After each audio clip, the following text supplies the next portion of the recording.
So many of you probably have been with us before, but if this is your first time, just a reminder that all participants are on mute throughout the webinar, so you don't need to worry about distraction or background noise. But that does mean if you do have a question for Dr. Brown, that you'll want to use the Q&A dialog box to ask a question. So find your Zoom dashboard, hit the Q&A button, and it'll open up a window. You can type in a question there. If I can answer it, I will. And if not, we'll queue them up live for Dr. Brown. As a reminder to everyone, we will be recording this session. It will be available on the resources page within 24 hours afterward. And I will be sending out the poll results and some information from Dr. Brown about the workshop today, probably within a couple days after it's complete today. We will run a few polls today. We're going to gather some interest and information about future webinars. It's time to plan for our next wave. So we'd like to get some feedback from all of you. And then finally, as you're all doing right now, if you've got comments, other questions, or just want to interact with the rest of the attendees, please use the chat box. Allison Salem is here today. She's our Director of Marketing. She's going to be managing the activity that's going on there. And with that being said, I am going to stop my screen and I'm going to turn it over to Dr. Michael Brown. Well, hello everyone, and welcome to our discussion on extraordinary leadership, or welcome back if you have participated in one of the other unique venue wellness workshops. And so, you know, I don't say this to embarrass anyone, but I have not yet had the opportunity to say what I've been feeling deeply within my heart now for about a couple of months as I'm watching unique venues kind of roll out all of these complimentary educational webinars and discussions and roundtables and so forth. But guys, and I hope you communicate this to the president and the CEO as well, but you guys are rock stars. I am working with a variety of organizations right now that are seeking to monopolize upon this pandemic, are seeking to take advantage of the vulnerability of participants. And you guys are just offering all of this free educational content that is extraordinary. I've been going back and watching various presentations and panels that I've not been a part of. And I just think this is some of the best material that I've ever seen. And I think it's been a real gift and a blessing for those of us who are trying to navigate these very challenging times. So kudos to you. I appreciate our relationship, the way that you obviously blessed us at Bowling Green State University and Conference and Event Services. And thank you for all that you're doing for this professional community, members and even non-members through this time. So that said, let's talk leadership as a part of this uniquely inspirational series is what Unique Venues has called it. I'm glad to get 45 minutes today as opposed to just 30 minutes because leadership is a gigantic topic. And I was even reading the tagline that Joel and potentially Allie and others have put together that says this, that with remote environments still in place and an eye to the eventual transition back to more normal working conditions, I'm going to share tips and ideas for how to boost morale and motivate your team and continue to adapt to the challenging circumstances of the day. A few introductory comments as I think about this topic of leadership. If there is ever a time, and I'm literally not being exaggerative when I say this, but if there's ever a time in our history, because we are experiencing historical events unlike none other, where we need courageous and dynamic leadership to emerge, it is now. It is absolutely right now. In fact, for those of you who are involved in a variety of organizations, you probably already have sensed what I have sensed, and that regardless of title or position, regardless of degree, educational level, or maybe even salary, it has little to do with leadership right now. Leadership right now during this time is 100% about influence. And we're seeing people rise during this time, and we're seeing people fall during this time. We're seeing people coast during this time, and we're seeing people become courageous and rise up. Really, we all have a choice during this time to either bunker or to build, to either complain or create. And I have shared this in a variety of environments at this point, and I mean this sincerely, but the pandemic is not just happening to us, it's happening for us. And there are things that I'm learning about myself, and there's things that other leaders are learning about themselves. We really need to rethink leadership as we begin to move into what I would call the new normal. When I say it is new normal, I don't think there will be no normal. We're not going back to a normal. We're going to be creating and emerging into a new normal that we're not even sure what that's going to look like. But I'm going to share with you my definition that I've used for years, my personal definition of leadership, that I think will resonate with you more than ever because of the days that we're in right now and in the situation that we face. And it's simply 4 words, 4 I's. And it is this: intentionally inspiring and influencing individuals. That's Michael Brown's definition for leadership. Intentionally inspiring and influencing individuals. This is why I chose that, and this is why I've created this definition over the years. First of all, intentionally. Leadership is a choice. Some would say to me, are leaders born or are leaders made? My response is always the same. Leaders are born to be made.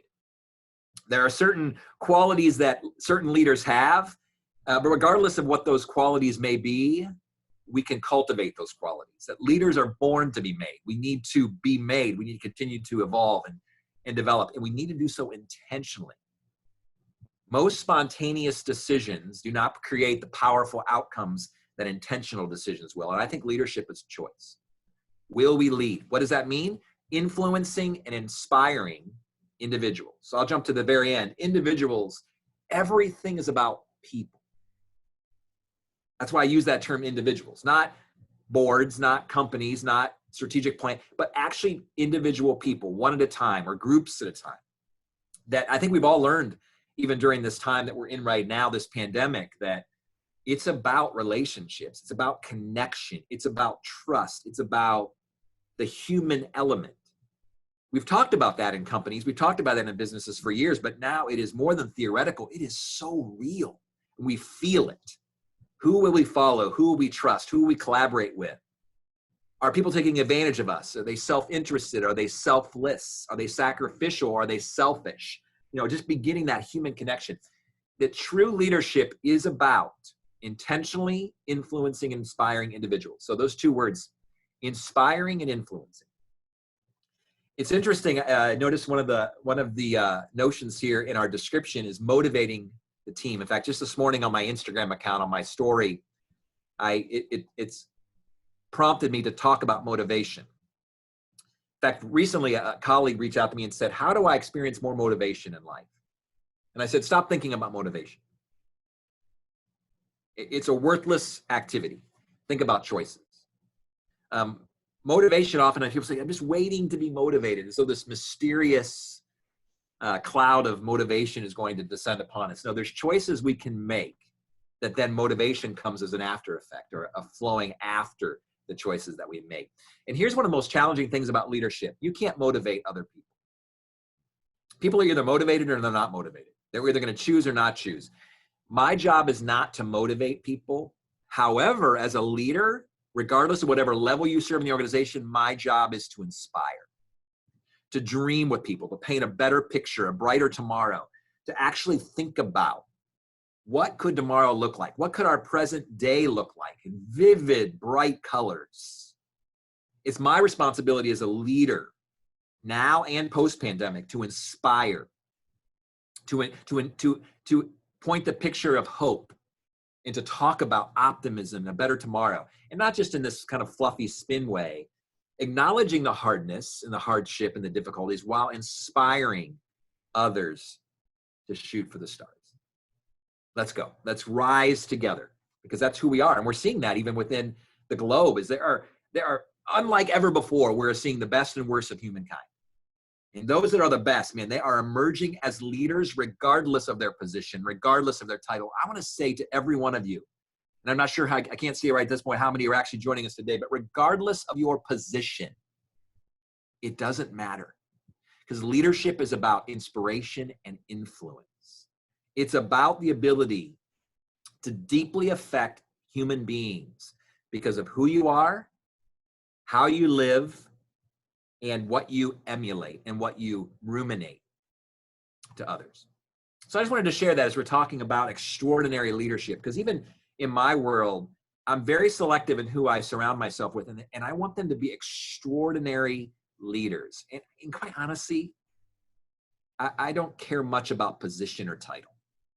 I'm looking for real people who are authentic and genuine, but actually have the courage to lead us forward. So all that to say, I have a couple thoughts to share with you today as I keep my eye on the time, and then we'll just kind of field some questions because I got a few extra minutes than I have previously.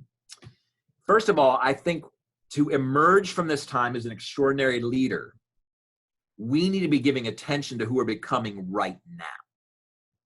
So I'm going to share with you 7 pandemic promises that I have made to myself during this time. Because I want to emerge, because I'm still leading and still influencing. I'm still inspiring, intentionally inspiring and influencing individuals even now, probably more than ever in some ways. But I can actually do more because I can do it all remotely and I have to travel all over the country. But all that to say, I've had to make some serious promises to myself during this time to make sure as I step into the new normal, I'm ready.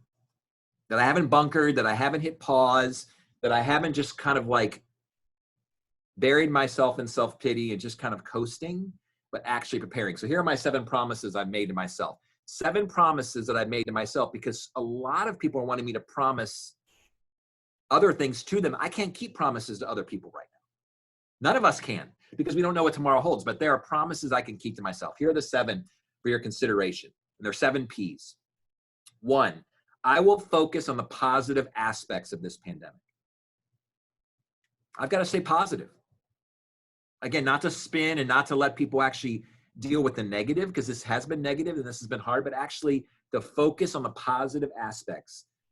I think about the negative. I'm wrestling with the negative. I'm experiencing some of the negative consequences of this time, but I'm choosing to focus my best energies on the positive aspects. That's the first promise I've made to myself as a leader, preparing myself for the future. Secondly, I will be fully present in the here and now.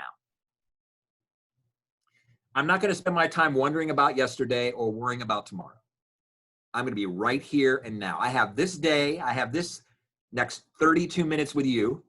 I'm going to be right here, right now. I don't know if you realize that most human beings at any given moment are not present in their present. They are not present in their present. We spend about 95% of our time either wondering about something in the past or worrying about the future, as opposed to being right here and now, fully present in the here and now. So I say to all leaders, and I say to all professionals, be fully where you are until you're not.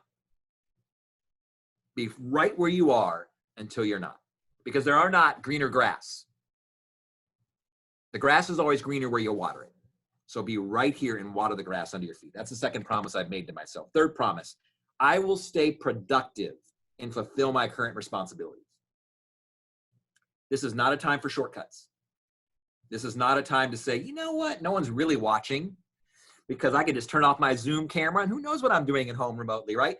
I am committing, and I'm asking my team to commit to being fully productive to their current responsibilities. Now, granted, there's a lot of grace there and there's a lot of latitude because there's things happening. Relatives are ill, or we've all, for those of us who have kids at home, we're all professional homeschool teachers at this point in time. So there's flexibility in that, but I'm going to commit to staying fully productive to my current responsibilities. That's a promise I've made to myself. To be positive, to be present, and to be productive. There's a few more promises I've made to myself as I am trying to really leverage my leadership for today as well as tomorrow. The fourth promise is I'm going to be proactive. This is where it gets tricky and quite exciting. Proactive to think about new innovations that truly add value to my organization. So not just staying productive to what I'm doing now and my current responsibilities are on my plate, but thinking, how can I add value? How can I reimagine myself? How can I offer contributions during this time that I'm not asked to do or demanded to do, but I'm offering out of the overflow of who I'm becoming in my hopefully extraordinary leadership competencies and qualities. Because what's happening right now is we're all shrinking our budgets. We're all becoming leaner and meaner in our organizations. And so I've said to all the folks that I life coach, and I'm even pushing this out on social media and all of the podcasts that I do and so forth, is that now's the time to be absolutely essential. How do you become an essential employee? Because for years, and this is really hard for me as someone who cares deeply about leadership, for the individual who says, I deserve a promotion and a raise because I've been here longer. No, you deserve a promotion and a raise because you add value to the organization. In fact, I work in higher education. And so even some of the students I work with here and some of the folks, I can't just give huge raises out of nowhere. But I tell you what, in the for-profit world, if I was there, if I had a person come in and 1 week, they actually showed me that they were an added value to the organization, I double their salary. I'm not going to lose them, right? Because again, what does it mean to be proactive? I remember having an individual when I was working here in marketing and sales, and this senior came to me and he said to me, he says, Dr. Brown, he came around the corner and he says, I'm just about to leave the office, but I have just 5 more minutes on the clock. And I just wanted to ask you, is there anything else you would have me do in my final 5 minutes? I have never in my entire life had a student like that. His name was David. I said, David, come into my office, shut the door, sit down, let's talk. Long story short, began to open up some doors and began to talk about his future dreams. And at this point in time, he now works for Google. And he's just a fantastic, you know why? Because he was all in, very proactive, not just productive in the things that I've given him to do, but proactive and actually saying, I'm going to be all in, proactive, creating, doing things I didn't even ask him to do because he became indispensable to me. The sad thing is he graduated and now he works for Google, so he doesn't work for me anymore. But I miss him, and I wish that I could somehow convince these young, 20-somethings to actually take that approach versus saying, what's the package? What's the benefits? How much am I going to get paid? When's the next raise? But actually being proactive. And I tell you what, if there's ever a time to be that person and to develop that leadership competency, it is now. It is now. 3 more promises I made to myself in the midst of this pandemic. First of all, number 5, actually, I will invest energy in preparing myself for whatever lies ahead in this post-pandemic world. I'm doing preparation. I'm reading more. I'm thinking more. I'm writing more. I'm developing more because I want to be prepared. And this is a time of preparation because even though it's busy and there's lots going on, there's a little extra margin that I've never had before because I'm not on a plane often. I'm not in a hotel. I have more opportunity, and I don't want to squander that time on one more Netflix binge, right? But I want to squander that time, if I can use that, or not squander. I want to invest that time in preparing what competencies, what qualities, what educational pursuits, what training should I sit? I mean, obviously today you're doing that very thing. You're preparing for a post-pandemic world by attending this particular webinar. Because here's what's interesting. Joel, how many people have jumped in? We're up to 252 attendees. So interestingly, this is very common. So almost 400 indicated interest. 250 showed up. You're in the 250 that showed up, which says so much about you already that we're having this conversation. Because you showed up. The other 150, there could be reasons for why the other 150 didn't show up. But oftentimes it's, they're not fully locked into preparing for being an extraordinary leader post-pandemic, for many of them. But you are here, and they are not. And that says something about you. You are investing in yourself and preparing for a leadership opportunity in a post-pandemic world. Two more promises. Number 6, I will prioritize my self-care in all 12 dimensions of my life. Now, if you've attended any of my wellness workshops at this point in time, I've conceptualized the human being as having 12 dimensions to their life. And I won't go into all of those right now, but my first 3 wellness workshops, which I think are still online there at unique venues to be viewed free of charge, are on physical vitality, emotional well-being, and relational connection. In the relational dimension, the physical dimension, and the emotional dimensions of your life, 3 of the 12. And this is a time to be truly locked in and promising myself I'm going to be in better physical shape, emotional shape, relational. My relationships are going to be healthy. Now is the time to make sure those things are happening versus just coasting and saying, well, I'll get to that after the pandemic. After the pandemic, when we get to emerge into the world, I'm going to need more energy than I've ever had before. More energy than I've ever had before. I may have shared this in my physical vitality seminar, I'm not sure, but I actually made the commitment when we started walking into this situation to eliminate all alcohol consumption until the pandemic is over. Well, I've actually extended that since then, and I've told my wife this, and I don't drink much anyways, but my first alcoholic drink was at 42, and there's actually 37. My first cup of coffee was at 42. It's a long story behind that, but the reality is I've said, until there's a vaccine, I will not have an alcoholic drink.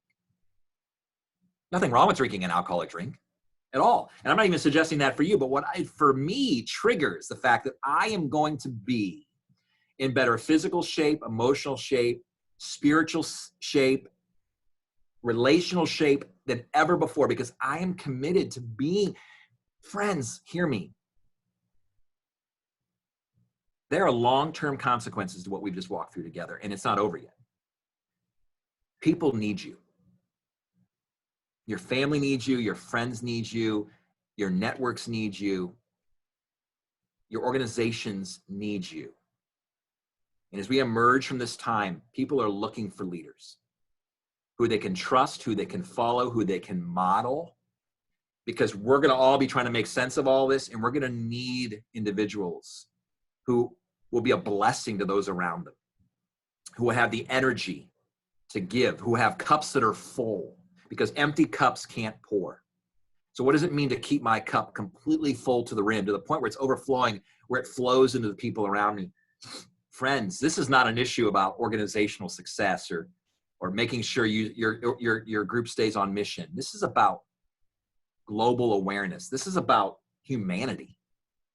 This conversation about leadership, it has far more ramifications than we could ever imagine, because we're walking into a world that is more unpredictable than we've ever known before.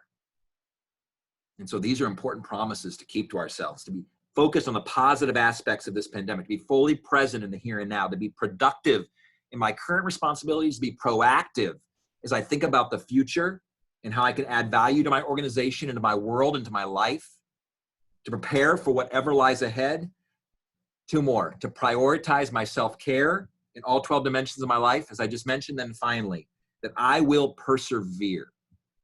7th promise to myself, I'm going to persevere and never give up. I'm not going to throw in the towel.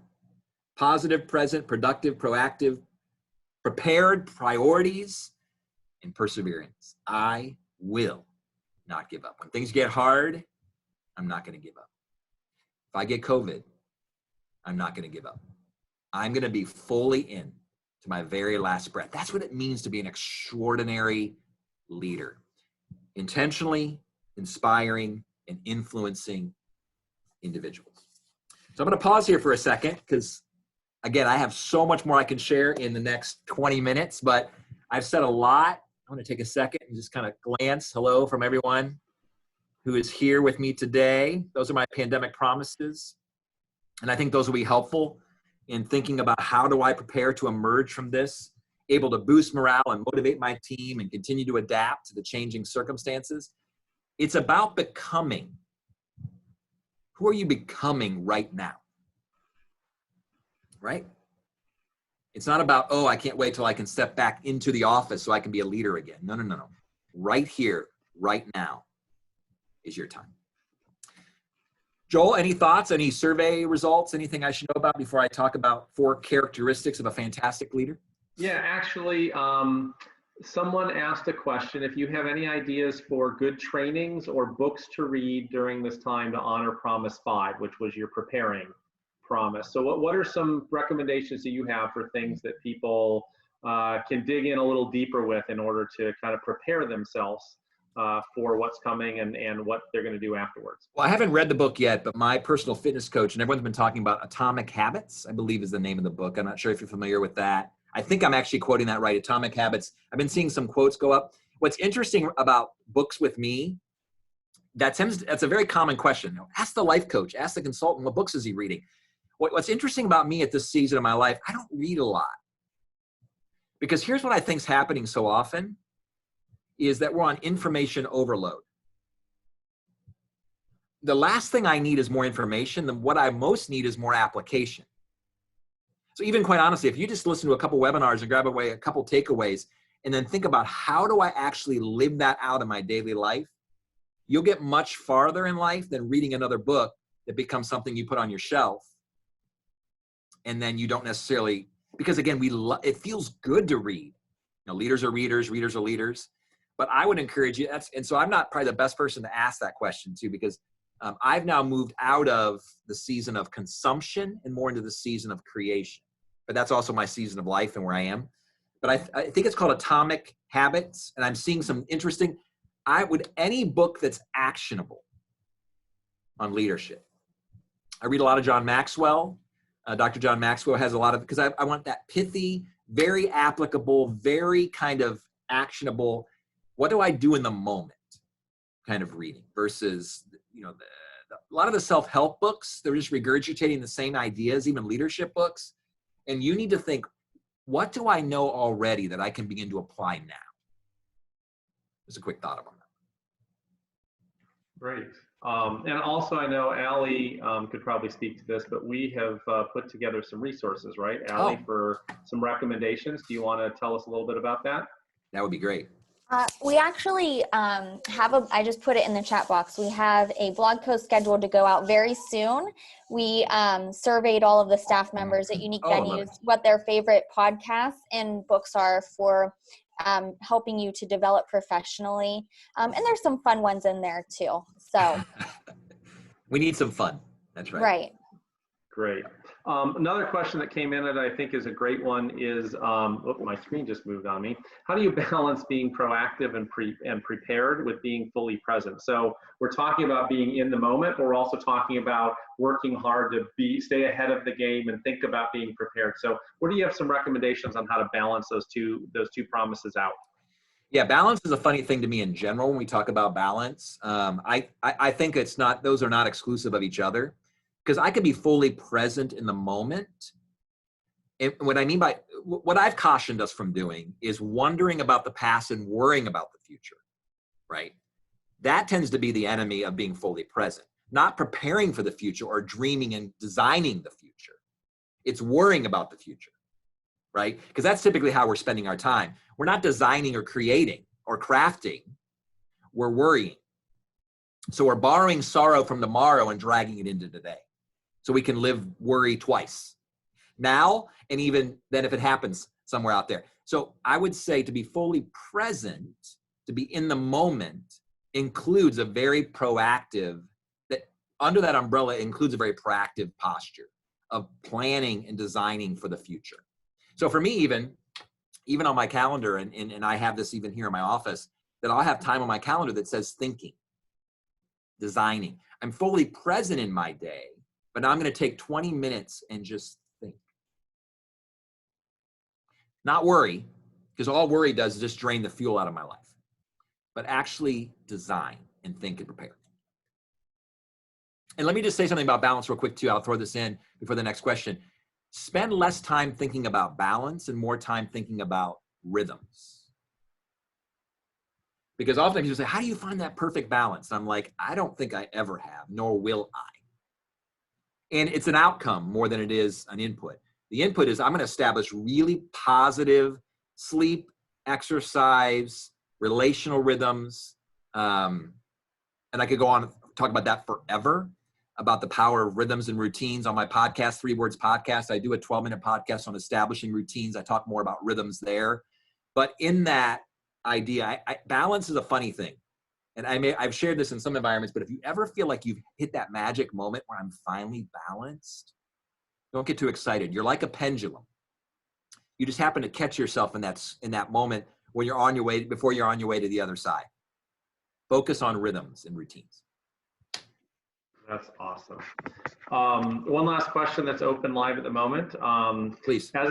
As a leader, how do you successfully inspire your team to be the best they can be? So again, I think switching from the idea of motivating to inspiring, how do you inspire them to really be the best that they can be? Yeah, part of it is being able to cater those conversations to each individual, which is why I love the leadership definition, to intentionally inspire and influence individuals, one person at a time, contextualizing my message, being affirming, identifying what I see in their lives, being very expressive, very complimentary.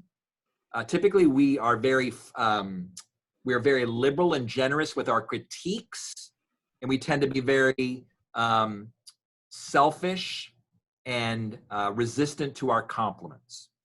So I would say that in many ways, to inspire people to be the best version, you need to help them dream how you would envision that would look for them.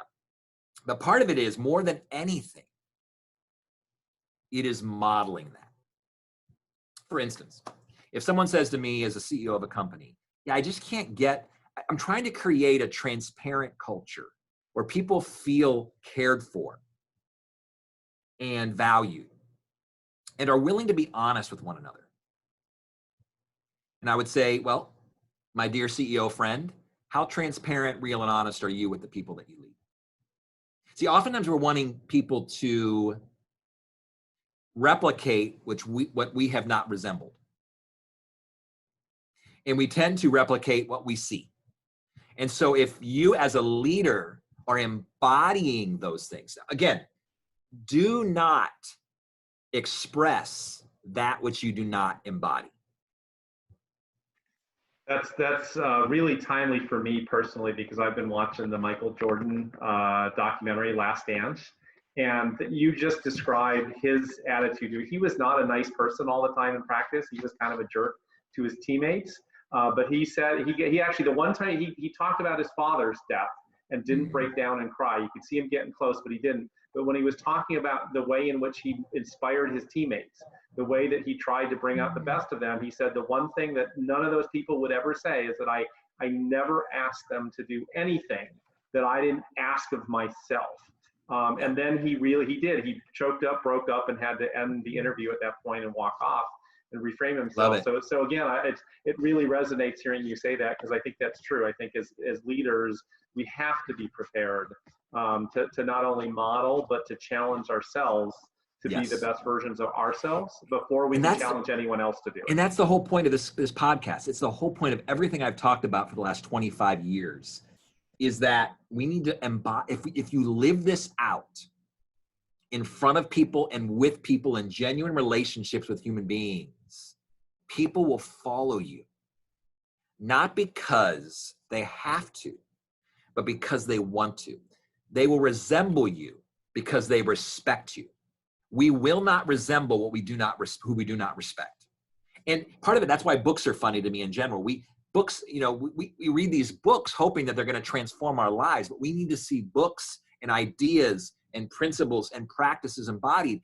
And the challenge is that we lack at the highest levels in our nation leadership that people want to follow.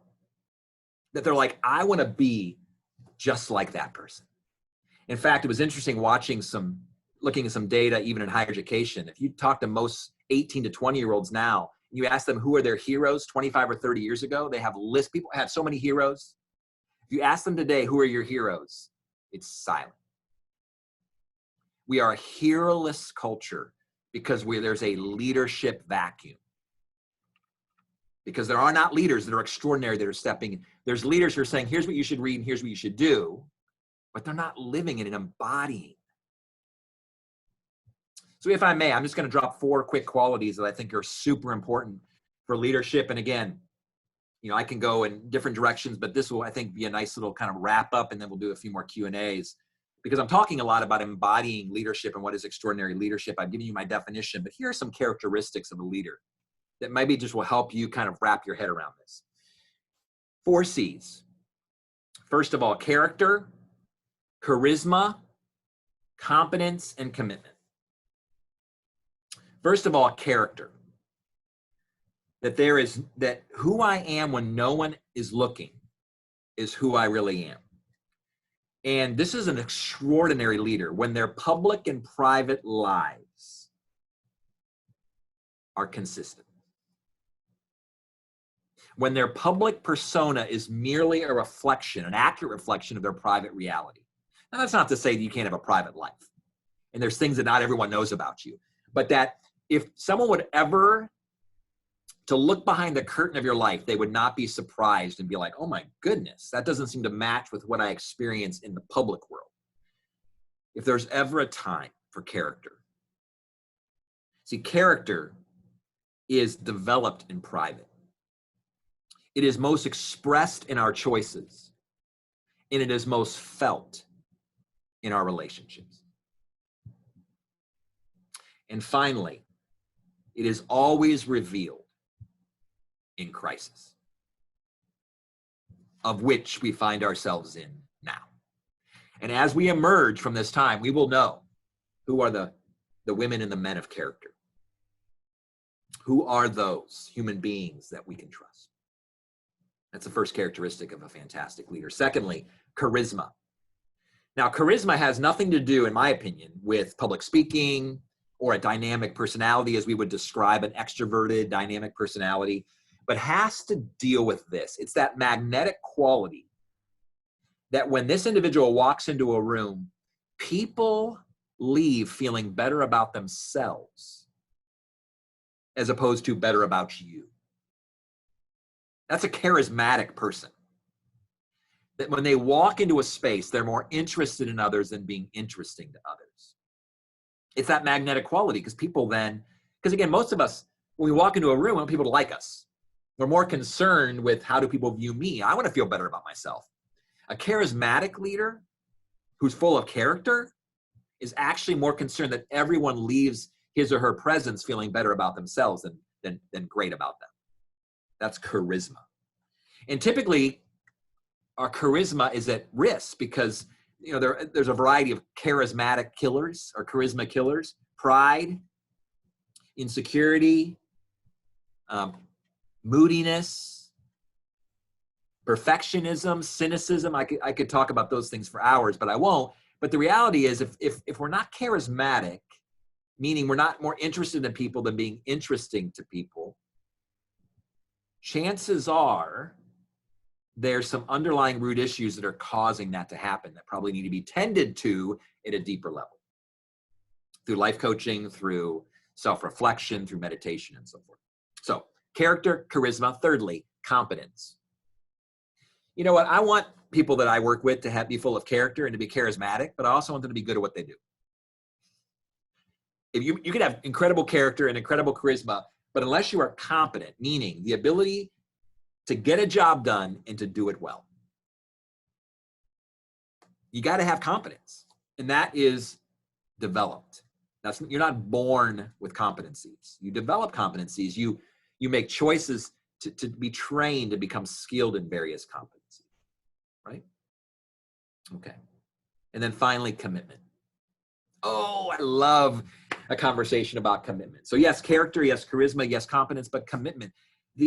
Those daily choices to remain consistent, to keep our promises and demonstrate reliability in the face of times like these. Distractions, disappointments, downfalls, crises, that this individual has staying power. Not always looking for the next big thing, not always ready to quit for, an extra $5,000 a year, but they're just all in, right? We trust them. They're all outs. They're not cop-outs. They're not holdouts. They're not dropouts, as Dr. John Maxwell talks about. They're all outs. They're all in all the time. They're committed, and you can depend upon them, and you can lean on them.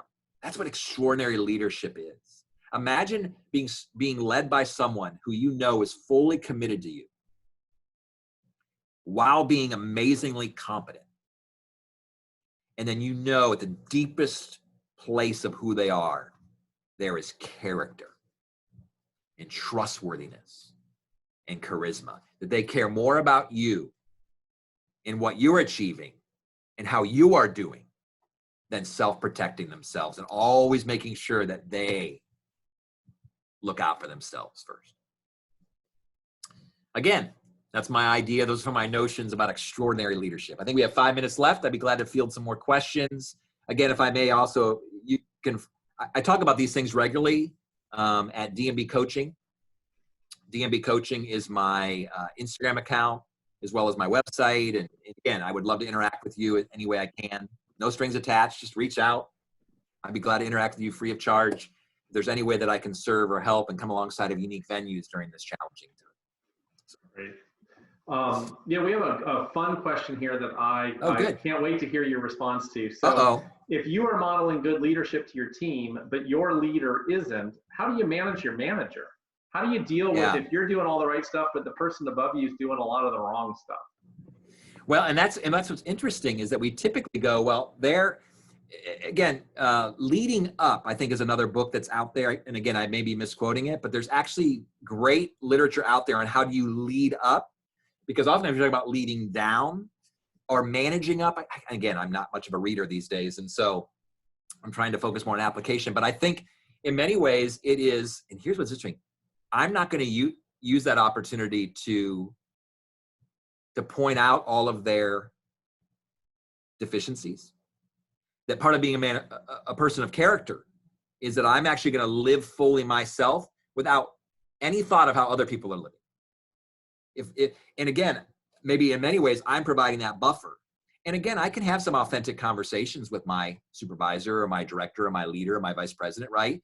And I think, and it goes back to relationships. If I'm actually building genuine human connections with people, I think I'm going to have a voice. But what happens typically, though, when we're frustrated with someone who is our supervisor, across the board, and this is what I'm seeing, we either gossip, backbite, or engage in sarcasm. All of which are cowardice acts that achieve no positive results, as opposed to actually entering into and leaning into that situation. So we actually exasperate the problem. So my job is, thankfully, I have an amazing boss, an amazing leader here at the university, and then I'm the leader of my company. So I don't answer anyone in that situation, but I tell you what, they say the two most important decisions you ever make in life is who you will partner with and who you work for. So you couldn't pay me enough to step out of my role here at the university because of the person that I am supervised by. So, boy, that's a whole big, huge discussion. But I would say continue to be your best version and don't adjust or become bitter or say, well, why bother because of this individual. And in many ways, they will begin to resemble you as they watch people respond to you. Because again, it's all about influence. It is not about position. I think you'd also be surprised oftentimes that if you continue to maintain that inspiration, that leadership of your team, how much you insulate your team from, that individual, and they have no idea even what's going on. And sometimes then, an individual will leave that's been doing a lot of that insulation, and everyone goes, oh my gosh, I had no idea what you were dealing with out there. So again, it's critical to keep that layer in there and really support them so that you've got that buffer between here and here. Yeah, and I think in many ways, Joel, and others who are listening in, it's interesting, is believing the best all the time. When I'm dealing with a difficult person, I always presume that there's pain there or difficulty as opposed to a bad attitude. Hurt people hurt people. And so if you're hurting people in your leadership, chances are you're struggling yourself. And so I tend to find difficult people as strugglers. I view them as strugglers more than annoyances, which protects my heart from becoming bitter and angry and distant. So great question. And again, all of us, that's a big part of leadership. But again, you only can control what you can control. I have 100% control over my leadership competencies and my character and my charisma. I don't need to figure out how to convince. In fact, when I do leadership seminars around the country, people will often raise their hand and say, those are great thoughts. I have someone in my office who, it's similar to those marriage enrichment conferences that when you're giving the marriage and then you're nudging the person next to you. No, the only thing I can control is me. So let that be your focus. So one last fun question, since we're right at time. A fun one? Yeah, Okay. the hero question really got someone. So they wanted to know, who's your hero? If you had to pick one, who's your hero? Yeah. What's interesting, I have a couple of heroes, but I would say probably my most notable hero, his name is Louis Mattichoni, and he was the high school speech teacher that when I was in 9th grade, I was probably the most timid and awkward individual in that entire school. And this educator came alongside of me and he said, I see something in you that I don't think you see in yourself. And he called it out. And even to this day, I have an incredible friendship with Louis Mattichoni. And he's been quite a positive influence in my life and helped me to realize, even as a leader and as a human, that I get to choose my destiny, that I'm not stuck, and no one gets to choose that for me. Great question. That's awesome. All right. Well, again, I just want to thank you for spending time with us today. We always appreciate the opportunity. We're getting great feedback from participants, thanking you greatly as well. And on a personal note, thanks to your webinar a couple weeks ago on physical vitality, I started my exercise routine this week. So I did 2 miles on Monday and 2 1/4 this morning, and getting the bike tuned up, and we're going to be back in the swing. So thank you for inspiring me. My pleasure. In the many different ways that you do for all of us here at Unique Venues. And don't be surprised, if I can make one comment, if I am randomly, and I'm kind of just seeing who's been participating in these various webinars, you might just get a random phone call from me someday checking in on you. No content, just to say, because again, that it resonates and it really just kind of continues to underscore Unique Venues' love for people. And I want to come alongside and just say, we care. And if I tell you what, there's ever a time where we need to deeply care for one another, it is now. And so I'm so glad that you were inspired by that. And I think anything that we can do to help the people around us continue to thrive and not just survive, man, that's the way to be. That's the way to live. Yeah. Well, again, thank you very much. I'm going to share my screen here really quickly My one pleasure. last time. And just remind everyone, we have a few more webinars coming up. So you see them listed here. I'm excited for our next couple next level presentations. One tomorrow with our own Allison Salem, who's on the call today.